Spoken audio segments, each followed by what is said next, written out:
First Alert meteorologist Zoe Mintz joins us live now. Zoe, obviously we didn't receive the same rainfall that they'd received in Southern California there, but still I saw just in your first block forecast, I mean, the South Bay almost got an inch of rain. Yeah, just in 24 hours. Yeah. Those are some healthy totals. But over the past 72 hours, 7 to 8 inches of rain in Southern California. Yeah, so they were definitely the big winners. Let's take it to the floor and show you those exact rainfall totals and exactly what happened, because Southern California doesn't normally get in on this much rainfall. In fact, it's one of their rainiest November days in decades. And the reason is because of this cutoff low pressure system that you can see swirling across Southern California. It's really interesting to see where this storm system came from, because it was actually the same storm system that impacted us on Thursday. So let's keep this wide view out and show you the path of this storm over the past couple of days. Let's show you. Hopefully we'll take this off and then we'll put it back on starting on Thursday so we can show you exactly the path of that storm. Thursday brought a little bit of rain as it blew through, some gusty winds as well.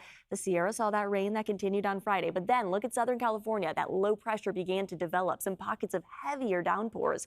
And now let's look at those totals where, like I said, Southern California saw upwards of 7 to 8 inches of rainfall in places like Santa Barbara. That was extremely impressive. That created widespread landslides, debris flows. Los Angeles with 3 inches in 72 hours. Again, one of their rainiest 72-hour periods in decades. 2 inches in San Luis Obispo, 5 inches in Big Sur. So there was kind of pockets of heavier rainfall all along the California coast until you got to Northern California, where places like Santa Rosa, we barely even saw an inch of rain over the past 72 hours. We barely even saw any rain over the past 24 hours in Santa Rosa. Again, we are going to be seeing more rain, though, on the way as we step out throughout the next several hours, because there is a large storm system that we're tracking that, again, is going to bring widespread rainfall across the Bay Area. So there's the cutoff low pressure across Southern California, bringing that mass of rainfall. And then there's a frontal boundary. That cold front will be heading our way late tonight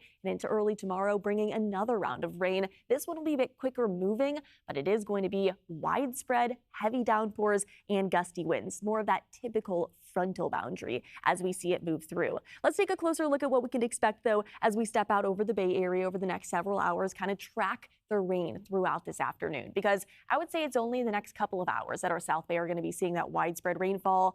And then by 8, 9 a.m., most of us should be dry and quiet. Still mostly cloudy out there, and a few pockets of isolated showers will continue this afternoon. Until late tonight, the heavier downpours will arrive along with that frontal boundary. That's going to get heavier and heavier through the late night hours into the overnight. Again, pockets of heavier downpours potentially dropping upwards of an inch of rainfall. That does include the entire Bay Area, not just the South Bay or the North Bay. We should all get a nice dousing. That's going to continue with some pockets of downpours into early Monday before drying out late Monday and into Tuesday. How much rain can we expect again today? Not a whole lot, just a few isolated showers. It's overnight tonight and into early tomorrow that we could be seeing an additional half of an inch to inch of rain all across the Bay Area, which is great news. We'll take the rain because a lot of this is not going to come with a chance for flooding threats, which again is good news for this time of year. We'll take the beneficial rainfall that we're going to be seeing along with the cooler temperatures. Inland areas, those highs in the low 60s to upper 50s through the end of the week